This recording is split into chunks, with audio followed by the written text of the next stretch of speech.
Brilliant.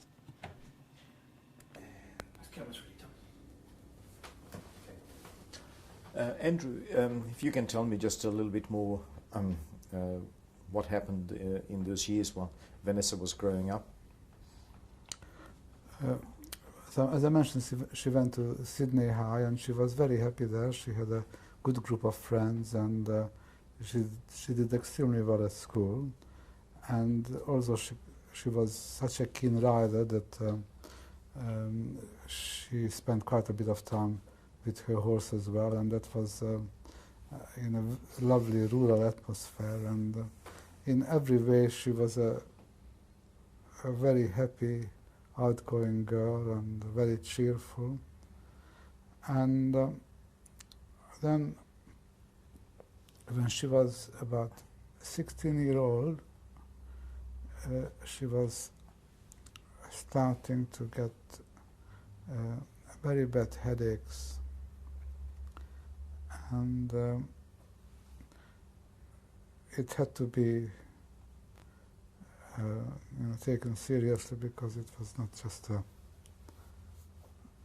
normal thing. And so she had to go through various examinations, including this called MRI, I think, of the brain, and they found that she has a brain tumor of the corpus callosum, which is at the very back of the brain, and it's a completely inaccessible place, so that she couldn't be operated on. The specialist did a biopsy, and not only that the tumor was malignant, but the grading of it was, they graded from 1 to 4, 1 being the slowest growing and 4 being the fastest growing tumor, and she was 3 on the border of 4. What was the cause of it? We have absolutely no idea, and it could well be that at the age she got it, with all the hormonal changes in the body, that would accelerate even the malignant cells' growth.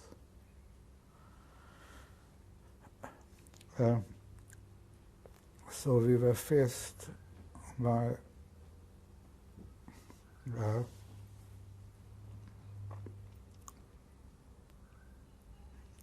a tragedy to happen. It must have been very tragic for you, yes, and the whole family. We actually tried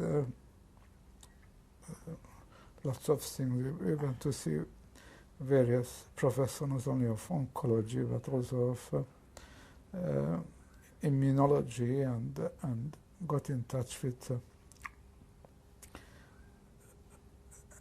hospital in Pasadena that specializes in brain tumors, and I mean, they said that they could operate, but there would be an enormous amount of deficiency. In other words, to get to that part of the brain would inevitably cause an awful lot of damage.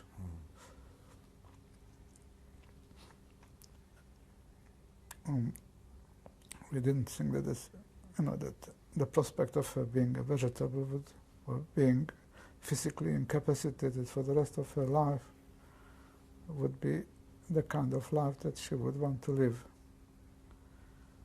So we had to give up that idea.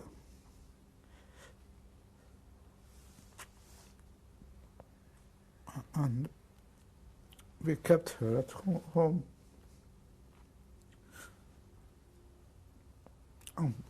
Robin looked after her all the time.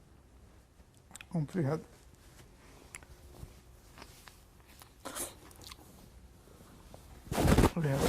enormous support from our friends and family.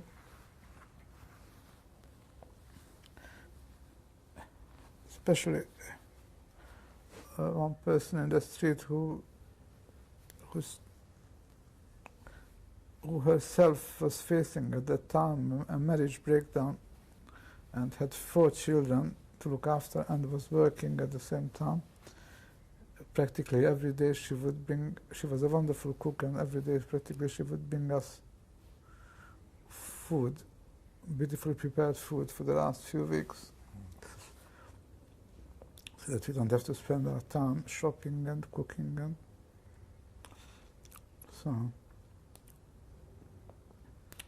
And so finally the inevitable happened, and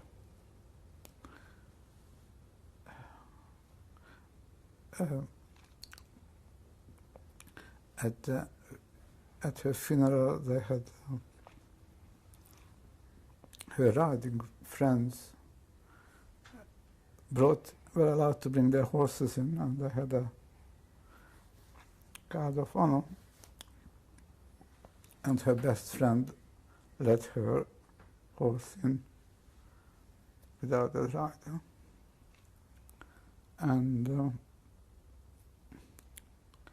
I made the eulogy at the funeral, and the music we played was music that Anthony composed. And we actually have her ashes in the garden, so that she's with us all the time. Of course. And how did you pick up your lives after that? You became Anthony was getting more successful. Well, Anthony he started to work for himself, and he had various successes in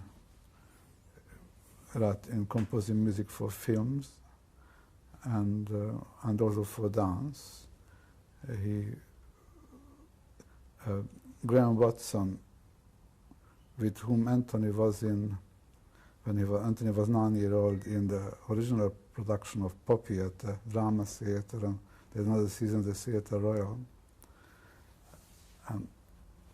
And Anthony danced Jean Cocteau as a child in the production, in Graham Wattson's production.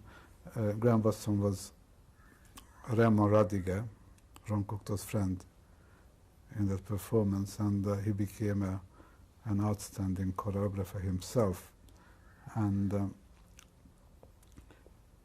just by accident, there was a conference at the film school of choreographers, and they wanted someone to improvise for them, and it was suggested that Anthony Partos could do that. And so he did that, and Graham Watson said that I get in touch with you in the future, and just give me your name and address and phone number.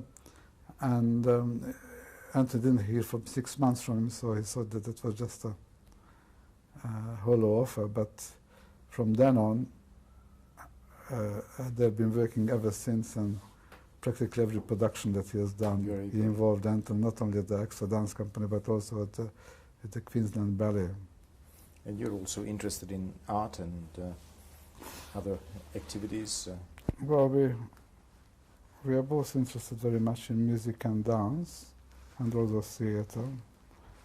And also the we love nature and Aboriginal issues. Yes, and we have been travelling an awful lot within Australia, not only sometimes overseas, and we are very interested in Aboriginal history and Aboriginal culture, and we keep a lot of contact with Aborigines, and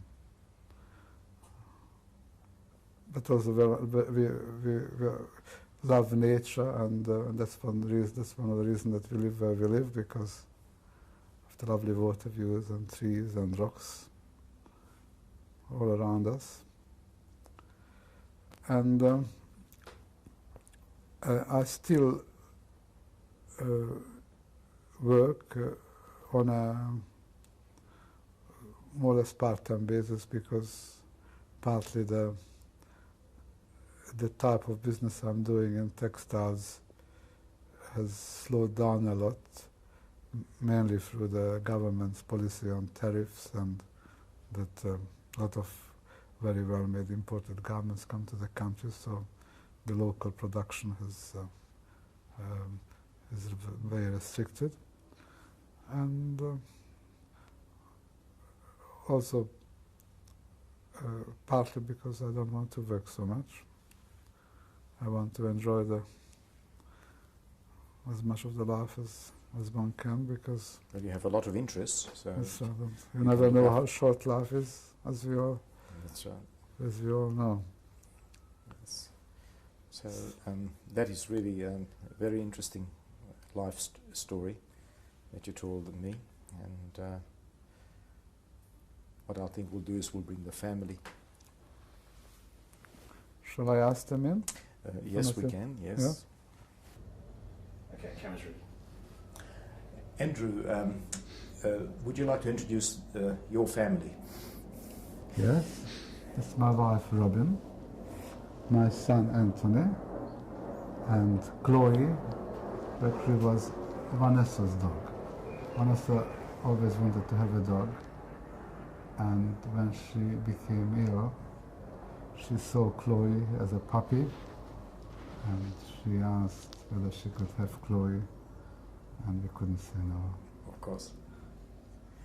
And Andrew, would you have a message for the future based on your experiences during the Holocaust, and as a survivor of the Holocaust, what would your message or philosophy would be for future generations? Well, since the Holocaust, there has been several wars and civil wars where a lot of people lost their lives, like in Cambodia or in Africa. And I just think that probably religion and racism are the greatest dividers of human society. And if people would just see each other for what they are, without any kind of label put on them,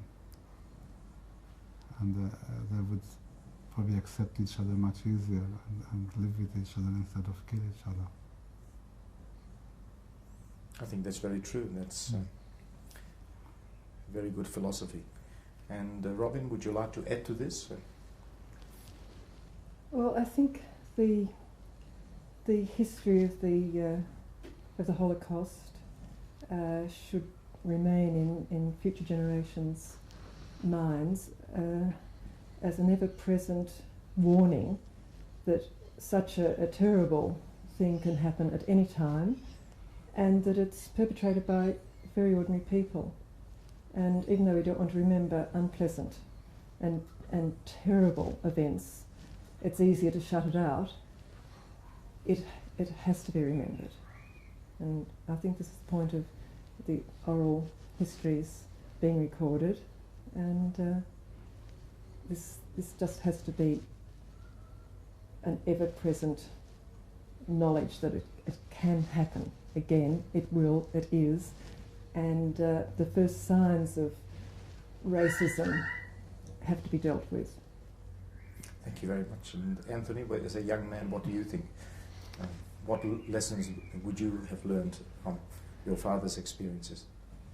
Well, just again building on what they've both said. I mean, I see, from my perception, the world is again changing to become a bit more right-wing orientated, and so what Robin said is very true. We have to make sure that we squash things at the grassroots level rather than enough danger signals now. That's right.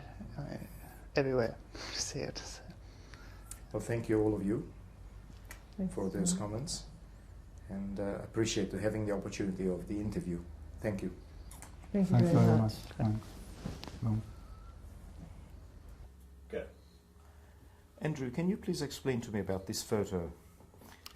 this is a group photograph that was taken at the Café Schönbrunn in what was during the Austro-Hungarian monarchy called Karlsbad. Now it's in the Czech Republic, Karlovy Vary, and the person who is on the first on the left is my grandmother, Fanny Korner, née Horvat, and she was one of 17 children, and she was my mother's mother. Now the third person on that photograph is her sister Cili, C-I-L-I, and she was Fanny's older sister. When was the photo taken? About 1910. And my grandmother used to go to Carlsbad several times for a cure, and my mother said that she used to go, I don't know whether she was with her every time, but she went with her a number of times. And the lady in as the a middle? child. We don't know. These were just people who were there for a cure, and they just posed for a group photograph. So we don't know any of the other people. Thank you very much. Okay, go. Andrew, can you tell me about this photo in the military uniform? That's my uncle, Michel Cornell, who in 1917 was called up after he matriculated to the Austro-Hungarian army, and because he had a matriculation, he became automatically a junior officer. So that was taken in 1917. Where? Well, I don't know whether the photograph was taken, I would imagine it was still taken in Budapest prior to him leaving for the Russian front. Thank you very much. There you go. Andrew, can you tell me about this photo of these two lovely children? This photo was taken by the same photographer who was Regent Horthy's family photographer, and it's my sister and myself, and I believe that after this photo was taken, my sister was very angry with me because as she tickled me, I wet her. And when, so you would have been less than 1 year old That's at the right, time. yes. So that was taken in 1930 or 31. That's right. And where? In Budapest? In Or- Budapest, yes. Thank you very much. And go. Andrew, can you tell me about this family photo with all the children? That was taken in Balaton-Zamardi. We owned that boat, and my mother is sitting in the back with two of my cousins. One is Julie Horvath, who is the head of English department in a Melbourne public school. The other little girl behind her is Veronica Mansell, who lives in Sydney. I am rowing with my father behind, and my sister is at the very end. And when was this photo taken? Well, that would have been about 1937, I would imagine. Thank you very much. And go.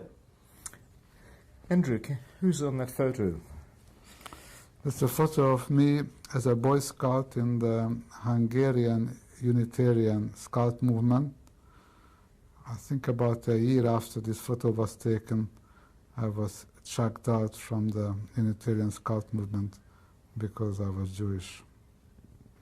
And when was this taken? And That would have been And probably where? about 38 or 39. I would have been taken in Budapest. thank you very much. And go. Andrew, can you tell me about this photo, please? That's a photo of my father and myself. That would have been about 1940 or 41. It was taken on the Schwab Hedge, which is a Schwab Mountains near Budapest, where we used to go often on Sundays to ski together. That's quite an interesting one, still, considering that the war already started. Thank you very much. Go. Andrew, can you please tell me about these two photos? Both of them were taken about in 1946. It's at the railway station of Balaton-Zamadi, and I'm standing with my father on one, and on the other one I'm standing with my mother. So this you still went there in the summertime. Yes, and the safari was very much a fashion then. Thank you very much. And go. Andrew, can you tell me about this photo, please?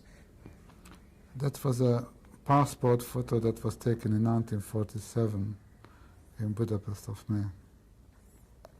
So you were then 17. 17. Yeah. Thank you very much. Go. Andrew, can you tell me about this photo, please?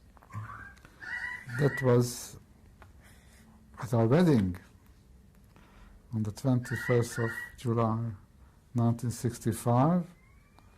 And it was taken in our garden because we had a reception at home. In Seaforth, that's right. Sydney. Sydney. Thank you very much. And go. Andrew, can you tell me about this lovely photo? This photo was taken of Vanessa and Anthony. Vanessa was about 2 and Anthony was about 4 years old, and it was taken at Centennial Park. Which year was it approximately? It would have been 1972. Thank you very much. And go. Andrew, can you tell me about this photo, please? That was taken in 1980 when we took our children to Budapest. So that's Vanessa and Anthony on the Schwabhead, which is the Swabian Mountains, and it must be very close to the spot of the other photo that you saw with me skiing with my father. Yes, very interesting. Yeah. Lovely photo. Thank you. Go. Andrew, can you please explain to me about this photo? This photo was taken after a gymkhana at St. Ives Showground, where Vanessa won with her horse 3 ribbons in one show. So Vanessa is a rider and I'm standing next to her. And when was it taken? When was it? Approximately. 1981 or 82, I think. 1984. In one of the Sydney suburbs. That's right. Thank you very much. And go. Andrew, can you please explain to me who's on this photo? That's Vanessa with her own horse called Spree.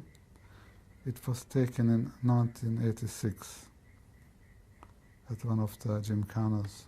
And where was it? In one Sydney suburb again? Yes, it was a Sydney suburb. I think it was again the same showground in St. Ives or French's Forest. It's a lovely photo. Thank you. Okay, go. Andrew, can you please tell me who's on this photo? That photo was taken of Anthony in 1994. It was taken by the Manly Daily because an article appeared on him in the paper And where about his was it? composition. Well, the photo was taken here in Seaforth. Sydney suburb. Yes. Thank you very much. Okay, go. Andrew, can you explain this photo to me, please? Anthony was commissioned by the Tasmanian Symphony Chamber Players to write a piece of music, and he got a subsidy from the Australia Council to do it. And this performance was done in various places. The one where the photo was taken was at Burnie. And Anthony is having his own score in front of him, and there are some other musicians in the background. And it was in Tasmania? In Tasmania, that's right. And did we say which year it was? That was in 1989. Thank you very much.